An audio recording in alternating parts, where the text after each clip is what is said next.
आज के मुख्य समाचार के बारे में आप क्या कहना चाहेंगे? आइए हम आज के ताज़ा समाचार और घटनाक्रम पर हेडलाइंस आपके सामने प्रस्तुत करते हैं। सर्वप्रथम, अडानी गैंग की नाजी सरकार का पतन लगभग तय हो चुका है। नायडू ने वक्फ बोर्ड मामले को लेकर एनडीए से नाता तोड़ लिया और जेडीयू तो पहले से ही नाता तोड़ चुकी है। पासवान ने भी चेतावनी दे दी है कि यदि वक्फ बोर्ड के इसको लिया तो हम मोदी सरकार को समर्थन नहीं देंगे। इसका अर्थ ये हुआ कि मोदी सरकार अल्पमत में आ गई। अब ये सरकार का गिरना तय है। जो शीतकालीन सत्र होगा उसमें स्पष्ट हो जाएगा कि सरकार रहेगी या जाएगी।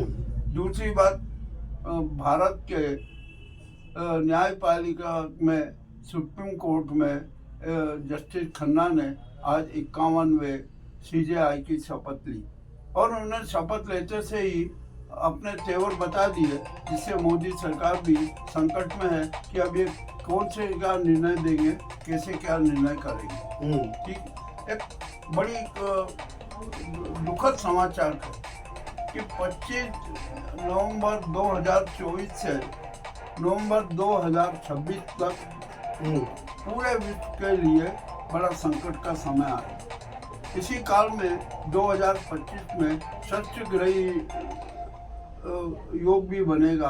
पहले अष्टग्रही योग बना था, अब ये षष्ठग्रही योग बनेगा। ये भविष्यवाणी किसी की क्या है? इसके बारे में क्या कहना चाहिए? ये ज्योतिषाचार्यों ने जो पंचांग में और उसके आधार पे जो ग्रहों की गणना की है उसके आधार पर दिया। हम देख रहे हैं कि इस काल में अनेक प्राकृतिक घटनाएं हो रही है और अप्राकृतिक घटनाएं भी हो रही है।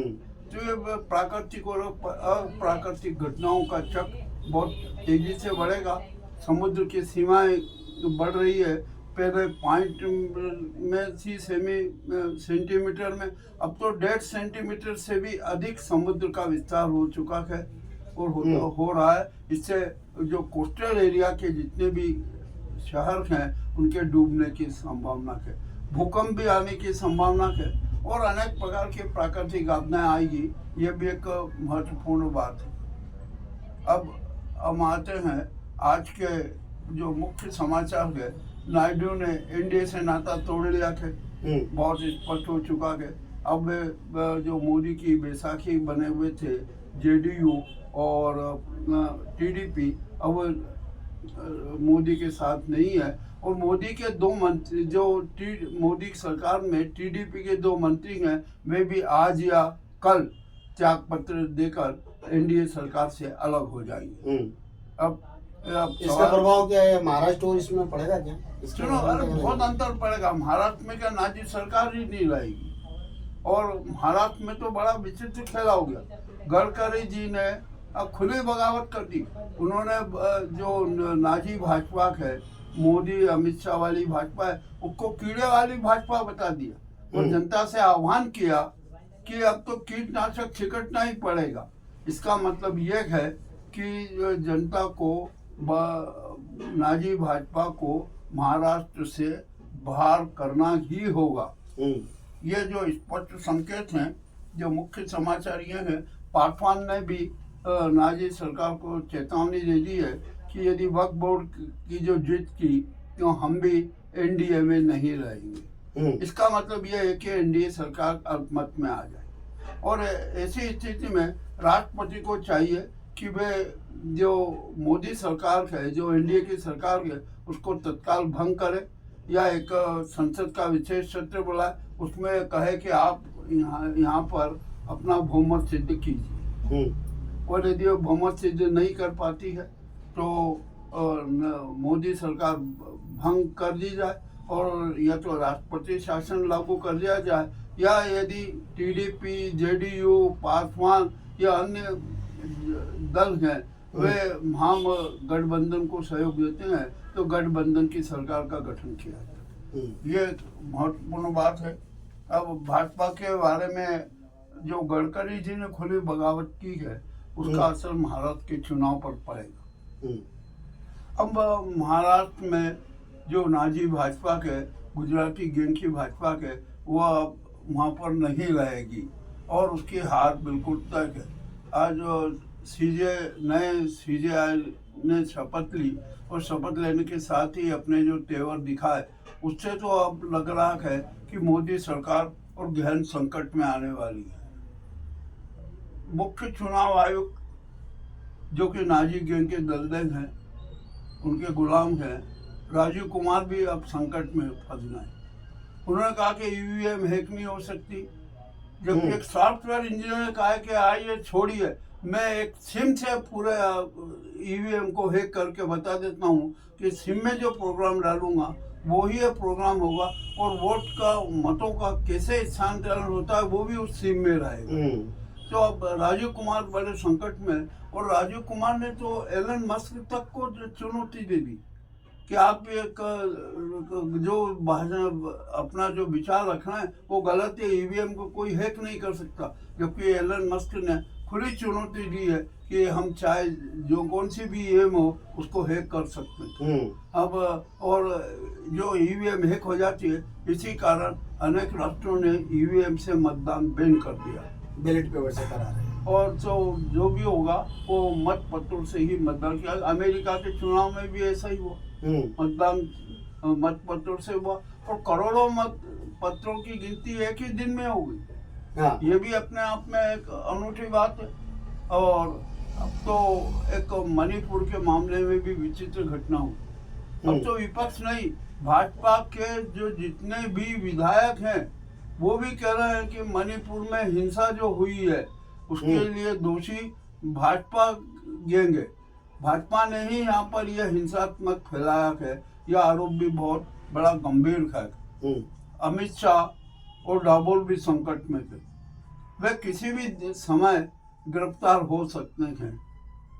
और आज की जो ताजा घटना बताऊं कि मणिपुर में ऐसे कौन सा आरोप है जो वो गिरफ्तार हो सकते हैं? देखिए, एक तो कनाडा में जो पुन्नू की हत्या वाला मामला है, और 5 देशों की जो खुफिया एजेंसी है उसने भी एक रिपोर्ट दी है कि जो अमित शाह और डाबोल ने हर प्रकार के हिंसात्मक कार्य किए हैं, और उसकी सूचना अमित शाह को भी है और डाबोल को भी है। तो ये भी एक बहुत बड़ा अंतर। अमित शाह बाहर जाते तो क्या गिरफ्तार हो सकते हैं क्या? बिल्कुल होंगे, वो तो होंगे, वो तो बाहर जाएंगे ही नहीं। डाबोल नहीं गए मोदी के साथ कि उनकी गिरफ्तारी हो जाती? अरे ये कोई प्रश्न नहीं है, ये तो गिरफ्तार होना ही है, किसी भी हालत में गिरफ्तार होना है। और गडकरी ने महाराष्ट्र में जो स्पष्ट बगावत कर दी है, इसका खामियाजा भी नाजी भाजपा को उठाना ही पड़ेगा। आज के जो हम इस जो महत्वपूर्ण समाचार थे वो हमने आपके समक्ष प्रस्तुत कर दिए हैं। अब तो जस्टिस खन्ना से लोगों को बड़ी आशाएं हैं। अब देखते हैं कि जस्टिस खन्ना का आज पहला दिन था, तो कैसे क्या करते हैं। उनके जो तेवर से तो ऐसा लग रहा है कि वे बहुत जनहित में और लोकहित में ही निर्णय देंगे। अभी ये जो उन्होंने जो मॉर्निंग वॉक करने जाते थे, तो उसके लिए भी उन्होंने सुरक्षा प्रदान करने का ऑफर दिया सरकार ने, किंतु जस्टिस खन्ना ने वो ऑफर ठुकरा दिया और कहा कि मैं अपने हिसाब से ही काम करूंगा, मैं अपने हिसाब से ही मॉर्निंग वॉक पे जाऊंगा, और नहीं भी जाऊं तो कोई क्या, ये मेरा व्यक्तिगत तरीका है।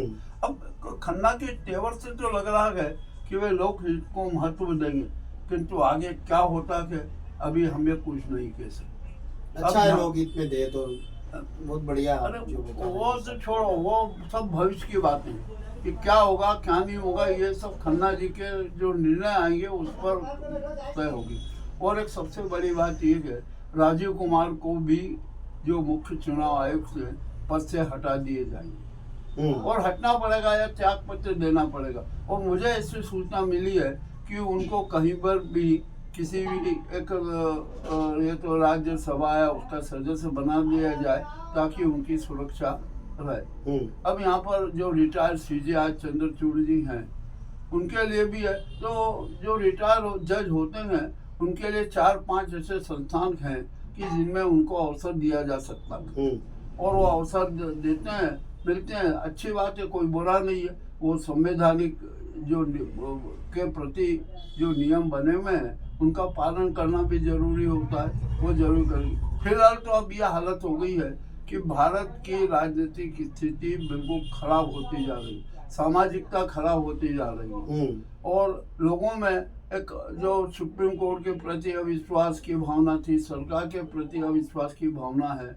वो भी बहुत तेजी से बढ़ रही है। तो ऐसी स्थिति में जो नाजी सरकार है उसको पद पर बने रहने का अधिकार नहीं है। ये आज के जो महत्वपूर्ण समाचार हैं ये हमने आपके सामने रखे हैं। अब आगे देखते हैं कि क्या होता है क्या नहीं होता है। ये तो देश की जनता को निर्णय करना है कि अब वो किस प्रकार की सरकार चाहते हैं, कैसे क्या चाहते हैं। और राहुल गांधी का आक्रामक रूप बहुत ही अच्छा है, वह बिल्कुल जनता की बात करते हैं, आम आदमी की बात करते हैं, समाज की बात करते हैं। मोदी जैसे जुमलेबाजी नहीं करते, झूठ नहीं बोलते। और मोदी जी का तो झूठ बोलने में बड़ा रिकॉर्ड हो गया कि अब तो इतनी आलोचना होने लगी है कि उनको क्या कहते हैं कि ये झूठ का रोबोट कहने लगे लोग। तो ये भी एक भारत के प्रधानमंत्री के लिए अच्छी बात नहीं है। उस पद की गरिमा भी उन्होंने गिराई है। यह हमारा आरोप है कि पीएम मोदी ने अपने पद की गरिमा गिराई है।